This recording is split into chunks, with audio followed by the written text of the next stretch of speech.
दिल्ली के मुख्यमंत्री अरविंद केजरीवाल जी को ईडी ने राउज एवेन्यू कोर्ट में पेश किया। राउज एवेन्यू कोर्ट में मुख्यमंत्री अरविंद केजरीवाल जी के लिए दलीलें वकीलों ने नहीं रखी। अरविंद केजरीवाल जी ने खुद मात्र 7 मिनट की एक स्टेटमेंट में इन्फोर्समेंट डायरेक्टोरेट के सारे केस को ध्वस्त कर दिया। वो मात्र 7 मिनट के लिए बोले, लेकिन उस 7 मिनट में ईडी का केस कितना निराधार है, कितना बेबुनियाद है, बिना किसी कारण के एक सिटिंग चीफ मिनिस्टर को उठाया गया है, ये मात्र 7 मिनट में दिल्ली के मुख्यमंत्री अरविंद केजरीवाल जी ने कोर्ट के सामने रख दिया। क्योंकि कोर्ट की प्रोसीडिंग बंद कमरे के अंदर होती है। जो वकील वहां पे मौजूद थे, जो जज वहां पे मौजूद थी, जो मीडिया वाले वहां पे मौजूद थे, उन्होंने तो अरविंद केजरीवाल जी की इस बात को सुना, लेकिन पूरा देश और पूरी दुनिया अरविंद केजरीवाल जी की बात को सुन सके, इसलिए जो स्टेटमेंट उन्होंने आज राउज एवेन्यू कोर्ट में रखा, उसको मैं आप सभी लोगों के बीच में पढ़ के सुना रही हूं। अरविंद केजरीवाल जी ने राउज एवेन्यू कोर्ट के सामने कहा, यह केस पिछले 1.25 साल से चल रहा है। 17 अगस्त 2022 को सीबीआई का पहला केस फाइल हुआ था और 22 अगस्त 2022 को ईसीआईआर फाइल हुई थी। मुझे गिरफ्तार किया गया है। ना तो किसी कोर्ट ने मुझे दोषी तक करार दिया है और ना ही मेरे ऊपर कोई मुकदमा चला है, ना ही मेरे ऊपर कोई आरोप तय हुआ है और ना ही मेरे ऊपर कोई आरोप लगे हैं। अभी तक इस केस में सीबीआई ने 31,000 पेज कोर्ट में फाइल किए हैं और 294 विटनेस को एग्जामिन किया है। ईडी लगभग 162 विटनेस को एग्जामिन कर चुकी है और 25,000 पेज फाइल कर चुकी है। इन सारे विटनेस और कागजों को मिलाकर मुझे क्यों गिरफ्तार किया गया है? मेरा नाम सीधे सीधे सिर्फ 4 स्टेटमेंट में आता है, उसे मैं आपके सामने रखने की इजाजत चाहता हूं। मेरा नाम 4 जगह आ रहा है। सबसे पहले है सी अरविंद मनीष सिसोदिया जी के सेक्रेटरी थे। उन्होंने यह बयान दिया कि एक दिन वो मेरे घर में मेरी मौजूदगी में उन्हें मनीष सिसोदिया जी ने कुछ एक्साइज के डॉक्यूमेंट हैंडओवर किए। उन्होंने ये नहीं कहा कि कुछ पैसे दिए, ऐसा कोई भी आरोप नहीं है। मैडम, मेरे घर में ढेरों विधायक, मंत्री और अधिकारी आते हैं, उनके सेक्रेटरी आते हैं, वो आपस में खुसर पुसर करते हैं और डॉक्यूमेंट भी एक्सचेंज करते हैं। मुझे क्या पता कि कौन किसको क्या दे रहा है? क्या ये एक बयान एक मौजूदा मुख्यमंत्री को गिरफ्तार करने के लिए काफी है? मगुंटा श्रीनिवास रेड्डी एमएसआर, ये जगन रेड्डी के पार्टी के सांसद थे। एमएसआर एक दिन 16 मार्च 2021 को 4:30 बजे मेरे दफ्तर आए। इससे पहले उन्होंने 10 दिन पहले मुझे ईमेल लिखी थी, मैं एक सांसद हूं और मुख्यमंत्री से मिलना चाहता हूं। मेरे ऑफिस से उन्हें 10 दिन बाद के मिलने का समय दिया गया। वो 4:30 बजे मेरे पास मिलने के लिए आए। मैं किसी वजह से जल्दी में था, तो उन्होंने मेरे से कहा कि मुझे दिल्ली में अपना फैमिली चैरिटेबल ट्रस्ट खोलना है, उसके लिए मुझे जमीन चाहिए। हमने कहा कि जमीन हमारे अंडर नहीं आती है, एलजी साहब के अंडर आती है।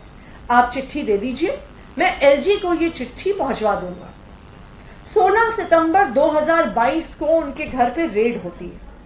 उनसे पूछा जाता है कि क्या आप केजरीवाल जी से मिले थे? उन्होंने कहा कि हाँ, मैं मिला और मैं केजरीवाल जी से अपनी फैमिली ट्रस्ट के लिए जमीन मांगने के लिए गया था। यह 16 सितंबर 2022 को सेक्शन 17 में जिक्र है। 5 महीने के बाद 10 फरवरी को उनके बेटे को गिरफ्तार कर लिया जाता है। उसके बावजूद वो अपनी स्टेटमेंट पर कायम रहते हैं। जब 5 महीने तक उनका बेटा गिरफ्तार रहता है तो फिर वो टूट जाते हैं। 16 जुलाई उनके पिताजी अपना स्टेटमेंट बदल लेते हैं। 16 जुलाई को वो अपना बयान बदल लेते हैं और 18 जुलाई को उनका बेटा छूट जाता है। उसके बाद उनका कोई स्टेटमेंट नहीं आता। बयान पर बयान हो रहे थे जब तक वो अपना बयान मेरे खिलाफ नहीं दे रहे थे। जैसे ही उन्होंने मेरे खिलाफ बयान दिया, बेटा भी छूट गया और बयान होने भी बंद हो गए और 3 अक्टूबर को माफीनामा भी हो गया। मिशन कामयाब हो गया। इसका मतलब ईडी का मकसद केवल और केवल मुझे फंसाना था। सेक्शन 50 में एमएसआर के 3 स्टेटमेंट हुए, तीनों बराबर हैं। इनमें से एक एक स्टेटमेंट को ही तवज्जो क्यों दी गई? क्या जांच की गई कि इनमें से एक सही है और बाकी 2 गलत हैं? जो 25,000 पेज ईडी ने फाइल किए, उन 25,000 पेज में जो केजरीवाल के खिलाफ वाला स्टेटमेंट है, सिर्फ उसको लगाया गया, बाकी दोनों स्टेटमेंट्स दबा दिए गए। आखिर ऐसा क्यों है? कोर्ट के सामने तीनों स्टेटमेंट लाने चाहिए थे ताकि कोर्ट डिसाइड कर सके कि सच्चाई आखिरकार क्या है। तीसरा स्टेटमेंट है उनके बेटे का, राघव मगुंटा। राघव मगुंटा को 16 सितंबर को उसके घर पर रेड होती है और उसका बयान लिया जाता है। 10 फरवरी को उसको गिरफ्तार किया जाता है। उसके बाद उसके 5 बयान लिए जाते हैं। उसमें वो यही बोलता है जो उसने पहले बोला है। 5 महीने तक वो जेल में रहता है। उसके बाद 16 जुलाई को जब पिताजी बयान बदल देते हैं तो 18 जुलाई को उसको छोड़ दिया जाता है। उनके 7 बयान हुए, जिसमें से 6 में वो मेरे खिलाफ नहीं बोलते और 7वें में जैसे ही वो मेरे खिलाफ बोलते हैं उसके बाद उनका कोई स्टेटमेंट नहीं होता है। उनको जेल से छोड़ दिया जाता है, उनको माफीनामा दे दिया जाता है। ये जो 6 स्टेटमेंट हैं, ये रिकॉर्ड में नहीं लगाए जाते। चौथा है शरद रेड्डी। शरद रेड्डी के केस में 16 सितंबर में उसके यहां रेड हुई। उसने मेरे खिलाफ कुछ नहीं बोला। 9 नवंबर को उसने मेरे खिलाफ कुछ नहीं बोला। 10 नवंबर को उसकी गिरफ्तारी हो गई। उसके बाद उसके 9 बयान दर्ज किए जाते हैं जिसमें वो मेरे खिलाफ कुछ नहीं बोलता। उसके बाद 6 महीने गिरफ्तार रहने के बाद 25 अप्रैल को वो टूट जाता है और वो केवल इतना कहता है कि मैं विजय नायर के साथ सीएम साहब के पास गया था। सीएम साहब जल्दी में थे तो सीएम साहब ने कहा कि विजय के टच में रहो, विजय अच्छा लड़का है। मैं केवल यह जानना चाहता हूं कि क्या ये 4 स्टेटमेंट एक मौजूदा मुख्यमंत्री को गिरफ्तार करने के लिए पर्याप्त हैं?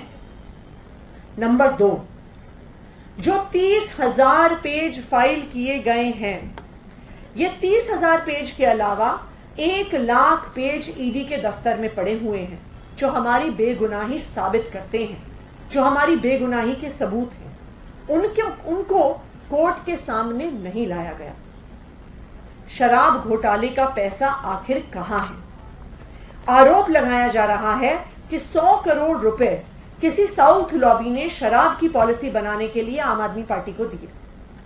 यह जस्टिस संजीव खन्ना का ऑर्डर है। इस मौके पर अरविंद केजरीवाल जी ने, जो जज साहिबा थी, उनको जस्टिस संजीव खन्ना जी का ऑर्डर पकड़ाया। जस्टिस संजीव खन्ना के ऑर्डर में पेज 22 के पैराग्राफ 12 में कहा गया है कि 100 करोड़ रुपए रिश्वत का मामला डिबेट के लायक है। It is debatable. इसका मतलब है कि ये रिश्वत का मामला संदेह में है। इसका मतलब इस रिश्वत के मामले का कोई भी सबूत नहीं है। असली शराब घोटाला शुरू होता है ईडी की जांच के बाद। जब ईडी की जांच शुरू होती है, ईडी की जांच के 2 मकसद थे। पहला मकसद था आम आदमी पार्टी को क्रश करना, आम आदमी पार्टी को भ्रष्टाचारी साबित करना, खुद फैलाना कि आम आदमी पार्टी ने शराब घोटाला किया है। ईडी का दूसरा मकसद था इसके पीछे एक एक्सटॉर्शन रैकेट चलाना जिसके जरिए वो पैसा इकट्ठा कर सके। शरद रेड्डी के केस में शरद रेड्डी को जमानत 2 कारण से मिली। सबसे पहले, शरद रेड्डी ने मेरे खिलाफ बयान दिया और शरद रेड्डी ने गिरफ्तार होने के बाद 55 करोड़ रुपए का चंदा भारतीय जनता पार्टी को दिया। गिरफ्तार होने के बाद 55 करोड़ रुपए के बॉन्ड शरद रेड्डी ने खरीदे और उसके बाद उसे जमानत मिल गई। इससे मनी ट्रेल साबित हो जाता है। गिरफ्तार होने के बाद उसने 55 करोड़ रुपए का चंदा भारतीय जनता पार्टी को दिया। भारतीय जनता पार्टी में यह पैसा सीधा तौर पे उनके अकाउंट में गया। इससे मनी ट्रेल साबित होती है।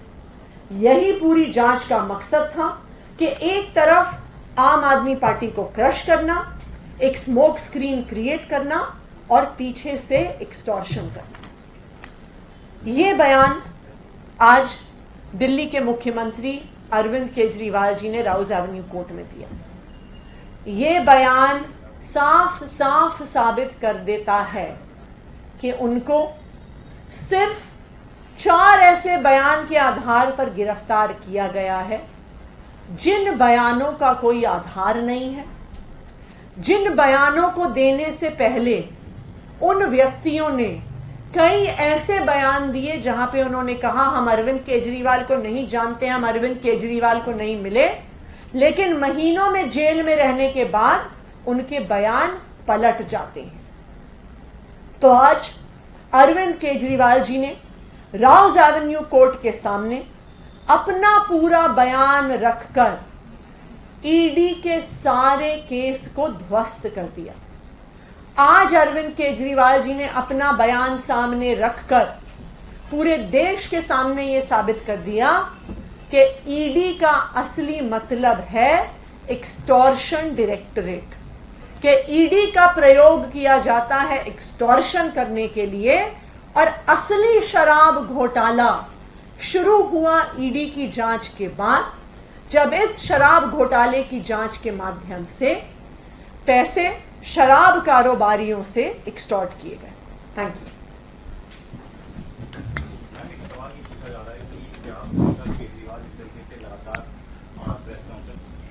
देखिए, सुनीता केजरीवाल जी अरविंद केजरीवाल की पत्नी है। अरविंद केजरीवाल का पूरा परिवार, आम आदमी पार्टी के हर नेता का पूरा परिवार शुरू से इस संघर्ष में आम आदमी पार्टी के साथ खड़ा रहा है। अरविंद केजरीवाल जब से इंडिया अगेंस्ट करप्शन मूवमेंट में आए, जब से आम आदमी पार्टी बनी, उस पूरे संघर्ष में उनका पूरा परिवार उनके साथ एक चट्टान के तौर पर खड़ा रहा है, उनको सपोर्ट किया है। इस उतार चढ़ाव वाले सफर में, इस संघर्ष में सुनीता केजरीवाल जी, उनके बुजुर्ग माता पिता, उनके दोनों बच्चे हमेशा अरविंद केजरीवाल जी के साथ खड़े रहे हैं, आम आदमी पार्टी के साथ खड़े रहे हैं।